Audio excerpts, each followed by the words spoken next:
here we are again. I am in Sydney, Australia, and it's 11:30 here. And Alex Rose is in Chicago. I believe it's yes, good. It is 8:30 a.m. Yep. And Jane is in London, and she is 2:30. So off you go, Alex. Okay. Well, Jane, hi. Thanks for joining us this morning, yes, this afternoon, Jane, and this evening. Yep. All of the above. And I'm just no. Right. I'm going to tell everybody a little bit about you real quick with your bio, and then we'll be off to the races. So Jane has a marine and natural history photography degree from Falmouth University, where she now works as a dive safety instructor. Although Jane took up diving in 1991, she didn't pick up a camera until 2001 after a period of working in marine conservation and wondering what to do underwater after the survey stopped. She won her first major portfolio award at the British Society of Underwater Photographers in 2002. In 2005, Jane joined Dive Magazine as online editor and organizer of the British Underwater Image Festival. She has contributed to many publications around the world, including being part of the Underwater Photography Masterclass in Ocean Geographic and a regular contributor of Scuba. So there you have it. Now you all know a bit about Jane, and we can get going. So today is another 10 photo sessions, which I'm excited about. It's always fun to see pictures that people have taken and the really cool stories that come out behind them. So Jane, take it away. Hi, everybody. So yeah, it is very much that I've not particularly put my best photos into this, but the ones that have got the most, that mean the most to me, I suppose I'm trying to say. There's a story behind each one of them and a reason why I'm really fond of them. So I think if I probably open up my presentation now, see if we can get in there. Let's, sounds perfect. Share my screen. There we go.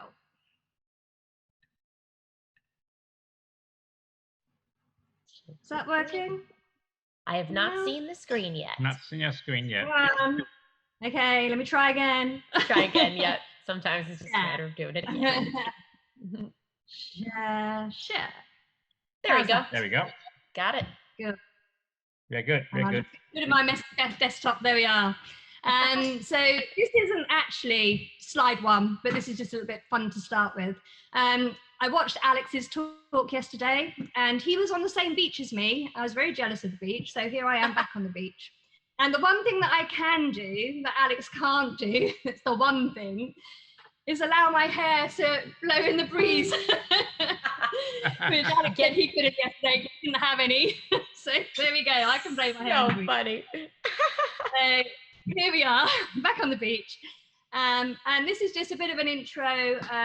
I dive very much in the UK, live down in Cornwall in the southwest. And one of my favourite things to dive with, and my first slide that I'm going to go to in a minute, are the grey seals that we have around our coast, because they are just great fun. And it's the only time that it's a really good idea to take a selfie underwater. You have to take one if you've got a seal behind you. So this is me at Lundy Island, playing with a couple of seals on a couple of different occasions. So I couldn't actually decide which seal to use as my first shot. So I put two in one slide, sorry about that, just to confuse. The first one that we're going to look at here on the left, this has almost certainly been probably my most used shot that I've ever taken. This seal was taken in the Farne Islands, which is in Northumberland, in the north of England. And the dive that I was on wasn't actually specifically to take photos of seals. I was set up with a 20mm lens, and I was moseying along the reef, just looking for some pretty sort of sunstars and things to take photos of.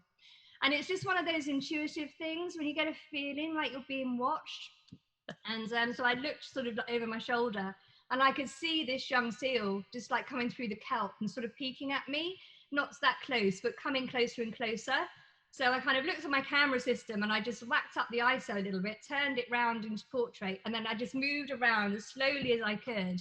And literally the seal just came up to me and filled the frame as I got round, took the picture, it did that, which is the expression on his face there, I think, and shot back into the kelp, and I didn't see it again. So I got one shot, and that was it. And And this has been my most successful shot, I suppose I'd say. It won the Plongée d'Or at the Antibes Festival for Black and Whites back in about 2006. And since then it's been in Tatler, Italia. It's been emblazoned on the side of bands down in the UK in Swanage. It's been in Scuba Diver Australasia, probably Ocean Geographic as well, and the front cover of Dive magazine as well. So it has really done the rounds. It just really appealed to people, I think, that expression on the face. The one over on the right-hand side is actually a much more recent picture, and I think a much younger pup. And on this particular day, I mean, this image hasn't done very much really for me at all. It's won a very small sort of club competition, but that's all. But I just love the pups. I mean, they're just so endearing. And I just wanted to start off with a bit of cuteness. This was at Lundy Island, the one on the right-hand side. We try and get back there sort of once a year, really just to play with the seals because they're so much fun. And I had on one day, I think about 15 minutes of frolics with this one, which was really lovely. And obviously a very young one. And I just love the picture because it reminds me of having such a lovely time underwater playing with it. So it's really, really sweet. I have one more seal shot to show you. I can't resist the seal shot. This one is a little bit older.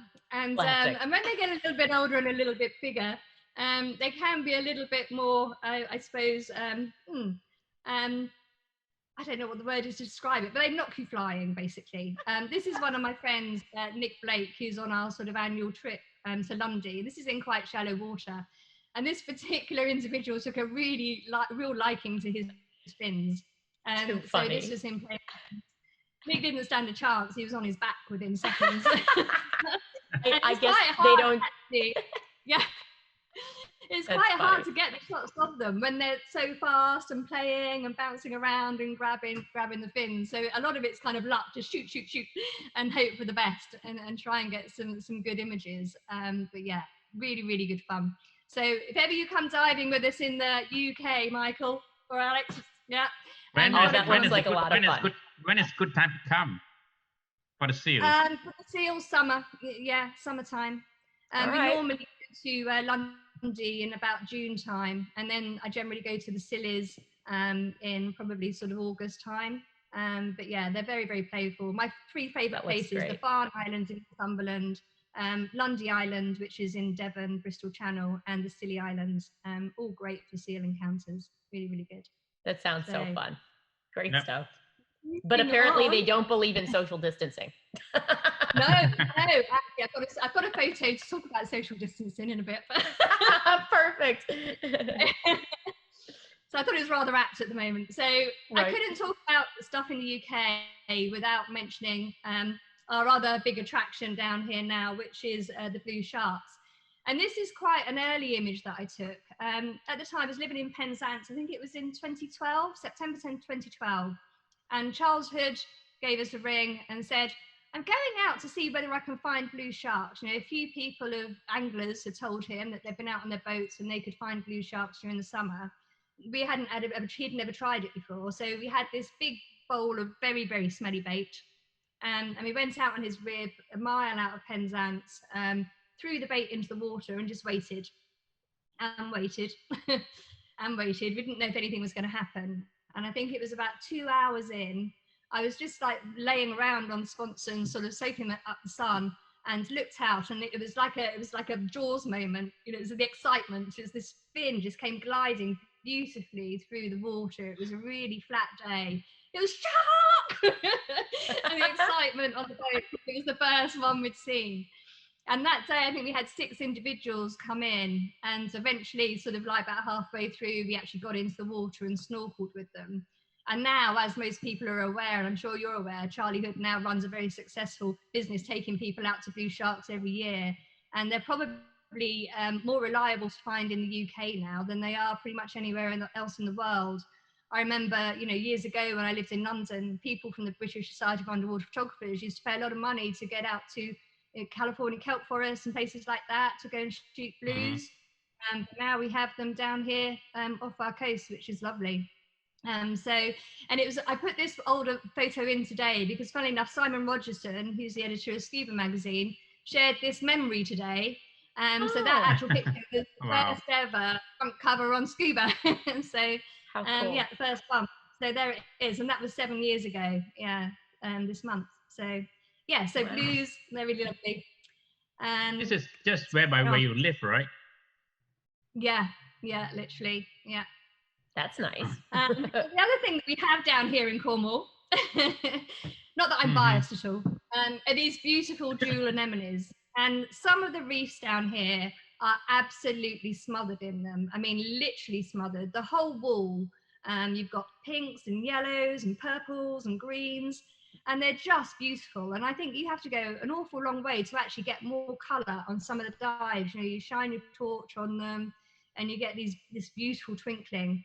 And I'm very lucky because down here in Cornwall, we've got the Lizard Peninsula as a place off there called the Manacles and Bays Rock, where this was taken, where they are festooned all over the rocks there. And the other place is the Scilly Isles, which is off the bottom of Cornwall. We try to get to every year as well. And what's more interesting for me, I think, than the actual taking the jewel anemones themselves is actually now the critters that live inside the jewel anemones, which are even tinier. I mean, these are small, and then you've got these really little critters that live inside, and that's the next image I'm going to show you. And this was taken at Wingletang, which is my favourite dive in the Scilly Isles, again, because the walls there are just smothered with these jewel anemones.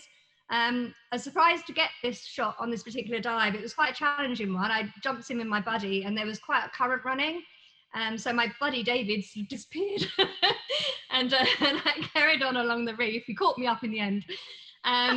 So there was a bit of a current running. It's kind of a vertical wall and it's covered in these jewel anemones. And I've got the 105 lens on. It's quite a heavy kit with the SMC on the end. And obviously, you know, Strafes have been trying to hold it still to try and get a picture of these little skelly shrimps that live in the jewel anemones, which, as you know, are like a piece of hair, absolutely tiny depth of field. And it was actually towards the end of the dive, I came up a bit shallower to do a safety stop when I saw something move on the wall.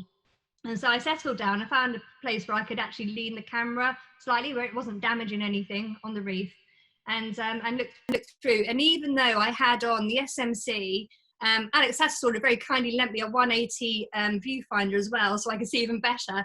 And I knew there was skeleton shrimp there, and I knew there was a little sea spider there, but I couldn't work out what was going on. I couldn't see well enough. And it wasn't until I got it onto the computer later that I realised that it's really bizarre. I mean, one skeleton shrimp looks like it's strangling the other. It's got its hands around its neck, if you look closely. Yep. And the seaside spider's actually running off in the other direction, like, oh my God, a murder scene, I'm out of here. So he's going in the opposite direction. And I just love this kind of like tiny other world that is down there and is really great, you know. So yeah, one of the things I really enjoy doing. Yeah, So, that's a great one. What a funny scene. Yeah, this is a merle bed in Cornwall, and we're quite lucky. We've got about 3 merle beds here, which are obviously protected habitats, you know, very much like seagrass. They're really important for like a young fish, like a nursery and things as well. And they're beautifully pink, which, you know, obviously I like. I like pink. But also there's a lot of marine life out there. And it was quite funny because I'd been living in Cornwall, I think possibly 7-8 years. And I must have been the only underwater photographer that had never seen a thornback ray. And so it became a standing joke within the community down here. So every time I went out diving on the boat, you know, everybody else would come back on the boat saying, I saw 3, I saw 4, I saw 3. And I'd be like, I didn't see any. And I still hadn't seen any. And then all the people who were very good at finding thornback rays and always saw them on the dive, one by one, I went diving with them because they said, we're going to show you thornback ray. And still, I wasn't getting to see them. So it became a joke on social media as well. You know, everybody would take photos, especially this guy, Mike Etheridge, would take a photo of thornback ray, put it on Facebook. Here's a ray looking for Jane Morgan. And anyway, eventually, Funny. We went out on a dive. It was sort of late in the day. So it was turned into a night dive. It was actually dark by the time I took this. And I thought, what am I doing getting in the dark in the UK with a wide angle lens? But there we did. And he did find me several individuals with thornback rays. Apparently it's because I'm too slow and always looking at little things that I miss the bigger things going past. But there you go. On this particular occasion, I got one. So there we go. Hooray! I saw a thornback ray. Yay! So, Well, if it makes you feel any better, I haven't seen one either, so that's fine. okay. Another reason to come to Cornwall. There we go. I don't find them now. So I was looking for a rec picture, and I was actually specifically looking for a UK rec picture earlier, but I came across this, and I wanted to show it because there's a little bit, just shows you how different the world is now. I mean, this was taken back in 2006 or something, or maybe a bit later, yeah. But anyway, so this was Aqaba. And at the time I was thinking how different, because to actually go on this trip to Aqaba, I was working for Dive magazine at the time, and I was going out there to cover a story, and they flew me into Taba, which is an airport in the north of the Sinai, which is now completely off limits. You can't go there. I crossed over the border into Israel, and obviously the security is very hot in Israel, so they asked me loads of questions about what I was doing and the camera equipment and everything. And then I had to walk across no man's land between Israel and Jordan before I picked up, and I didn't realize this, and I had this huge bag with no wheels on, like dragging it across no man's land. So it was a bit of a story. And on the way back, the same security guard at the airport spotted me and called me straight out and said, right, if that's what you've been doing, show me your pictures. So I got my laptop. Oh, wow. I gave him a slideshow, and after 5 minutes he said, it's okay, I'm just enjoying the photos now. But it's interesting, but you couldn't do that now. You'd have to get to Jordan a different way. But this wreck is a Seed of Pride, and it was a beautiful wreck. I actually really love photographing wrecks. I love them in the UK and that as well. I think partly because it's an artificial reef, so you've always got so much life around it and things.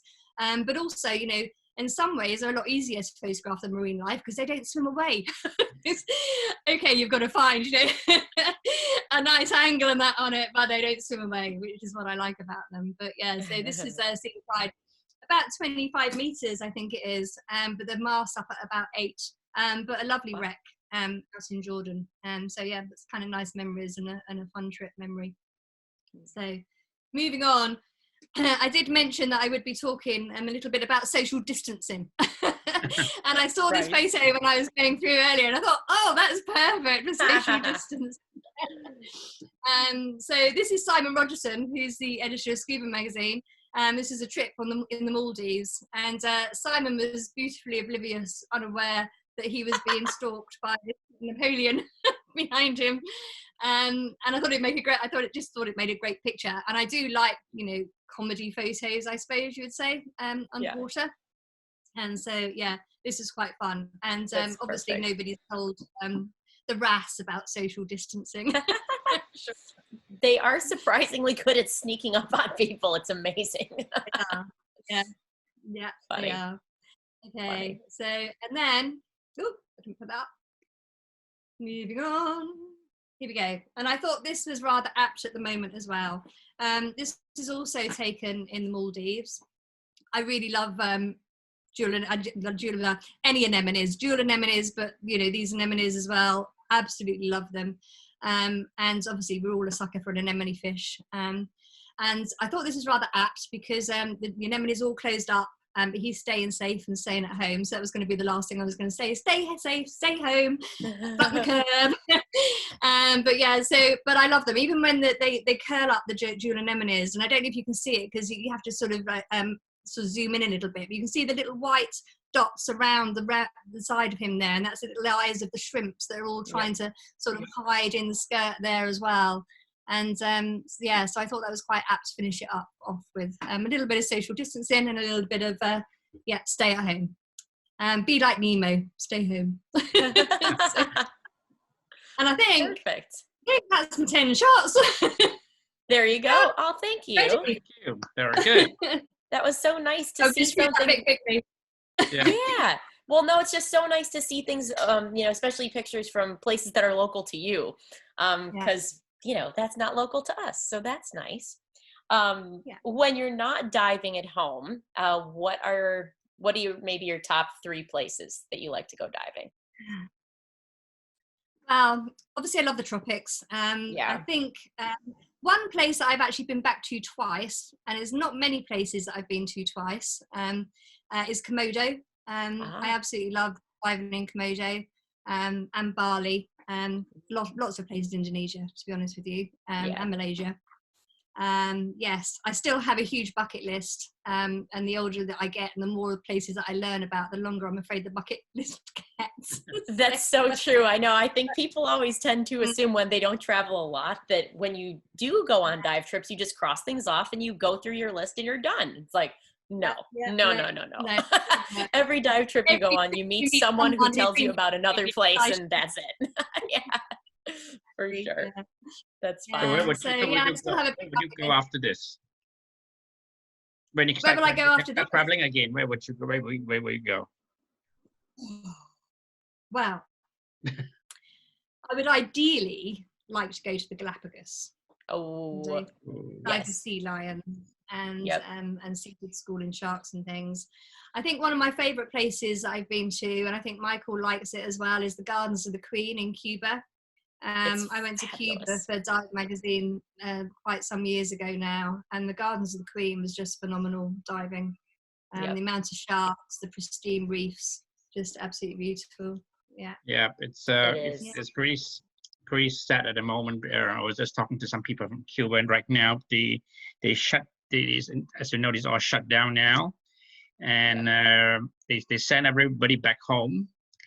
And nobody can, they only get paid when they actually work on the platform, but they're not working, they don't get paid. So everybody got sent home, and they have no idea when they're going to open up again. So so it's pretty sad. Yeah. But can you imagine, even whether it's Cuba or anywhere, after this period of non-diving, and you jump back into the water again, you can see, the marine life, having a period of time without any divers, how would they react? That's a scene I really want to see. I don't know. Yeah, it'll be interesting to see. I don't know. I guess we'll find out. We'll have to find out. Human being. Holiday from divers. I've seen some really interesting news items from the UK of like villages where there's not been so many people around because everyone's staying in, and there's been goats all over villages in Wales and all sorts of interesting things going on. So hopefully when we get back in the sea, it's going to be the same, like tons of fish, and here's hoping there's got to be a positive outcome of this in some way, and hopefully the rejuvenation and the recovery of a lot of our wildlife, and that will be one of those positives. So definitely hope so. Yes. Yeah. Where are you going next, Michael?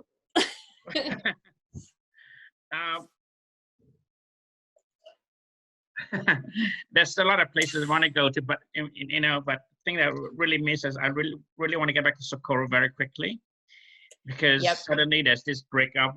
Unfortunately, after June, the season's over, so now the plan is to go back to Socorro, in the beginning of January. But I want to go back to do more black water as soon as possible. So most likely I go back to do black water in the Philippines or in Limbe as soon as I can travel. As soon as I can go, I'll just gone. But back. That sounds like a good idea. And ready to go. Get back into the water here in the UK will be good enough for me. Right.